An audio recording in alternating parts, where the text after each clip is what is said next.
Okay, let's dive right into this explainer and unpack what is honestly a fascinating corporate mystery. We're going to look at exactly why profit margins seemingly shrink out of thin air as companies scale up, and, why the most common solution executives reach for is, well, often entirely the wrong one. If you've ever been part of a growing organization, you've definitely felt this pressure. But today, we're going to rely on the hard data to show us how smart companies actually cut costs without cutting people. So why does this happen? It's a surprisingly predictable problem. Right as a company hits that magical 80 to 100 employee mark, profit margins just begin to mysteriously deteriorate, and usually for absolutely no obvious reason. Now, what's really interesting here is that when this predictable drop happens, the CFO's knee-jerk reaction is almost always to pull up the personnel expenses report. They sit around an org chart, and the blame immediately falls on headcount, right? It's an easy target because payroll is highly visible. But what if that instinct is totally misdiagnosing the disease? Because as it turns out, the true hidden villain draining your budget isn't the payroll at all. It's operational inefficiency. And you can usually identify it in your own daily workflows by just listening for a simple two-letter prefix, re. We're talking about reapprovals, re-explaining, and re-onboarding. Every single one of these is a direct negative hit to your operational efficiency. You're never going to find a line item for re-explaining on any corporate budget, but these invisible, repetitive tasks are silently eating away vast amounts of capital. Let's look at a real-world example to actually put a dollar figure on this. There was a logistics company that noticed a sudden, really painful increase in shipping mistakes across their entire operation. When they finally dug into it, they found that they were bleeding over $40,000 every single quarter. Why? Well, because of downstream errors. We're talking customer calls, product returns, and rush shipments. The root cause wasn't bad employees at all. It was 3 independent teams operating off of 3 unsynchronized versions of the exact same product database. Get this, they hadn't reconciled their data with each other in 8 months. So the absolutely crucial point here is how they fixed it. It didn't take some massive corporate overhaul. It took them exactly 45 days to repair the source of the problem. All they had to do was synchronize and connect their systems into a single unified database. That one single process correction eliminated all of those costly downstream errors. And this just brilliantly illustrates the ultimate solution to this kind of margin pressure. Resolving this massive $40,000 a quarter financial drain required exactly 0 layoffs and 0 restructuring. No way around it, no one lost their job.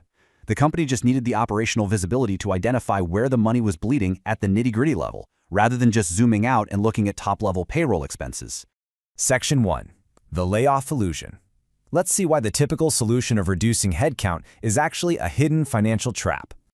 Look, when you lay people off, sure, you get a better, simpler number for the next quarterly review. But the downstream costs, they are severe. Look at the data here. Losing a worker costs an average of $6,000 in lost productivity during the exit and transition, plus another $3,000 in direct replacement onboarding expenses down the line.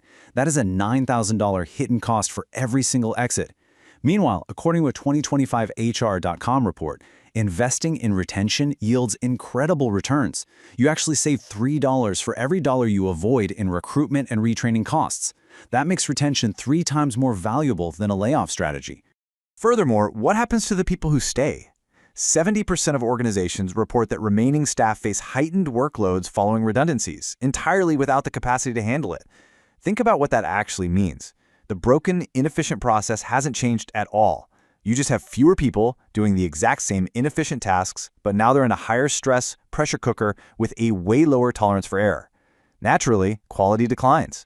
Your highly capable workers start looking for new jobs, and every subsequent exit hits you with another one of those $9,000 transition charges. Section 2. The automation trap. Let's talk about broken system software. If layoffs aren't the answer, it's easy to see why companies rush towards software. Gartner estimates that a massive 69% of typical manager tasks, things like invoice processing, status reporting, approvals, routing, and compliance checks, could be significantly automated. The promise of efficiency is just huge here, which perfectly explains why business process automation adoption jumped from 20% in 2021 to an estimated 70% by 2025. But, and this is a crucial takeaway, here's the danger. Automating a broken process just perfectly multiplies your inefficiency. A large manufacturing firm actually learned this the hard way. They spent 4 whole months building a system to automate their purchase order routing. But because no one had bothered to document the actual workflow beforehand, the shiny new software just blindly reproduced 4 completely redundant, undocumented stages that were already slowing the company down. The automation was spot on, it just perfectly automated their own bad habits. However, when companies fix their base process before automating, the results are staggering. That same manufacturing firm went back, removed the redundant stages, and backfilled the workflow. By fixing the process first, they cut approval times by 11 days. That resulted in 2 extra months of procurement activity per year. When a business's core process is strong before the software is applied, they achieve average returns of 240% in just the first 6 to 9 months. This brings us to the formal name for our hidden villain, process debt. It's a fantastic term. Just like technical debt in software engineering, process debt creeps up on a company, compounding interest completely unnoticed until a major crisis hits. Imagine an unreviewed workflow involving 40-plus people. Without clarity, that workflow silently drains hours of time and energy every single week. You can actually easily diagnose your own process debt by looking for 3 clear symptoms. First, look for constant senior escalation. If your leaders are constantly swarmed with basic policy questions, you don't have a junior ability issue, you have undocumented policies.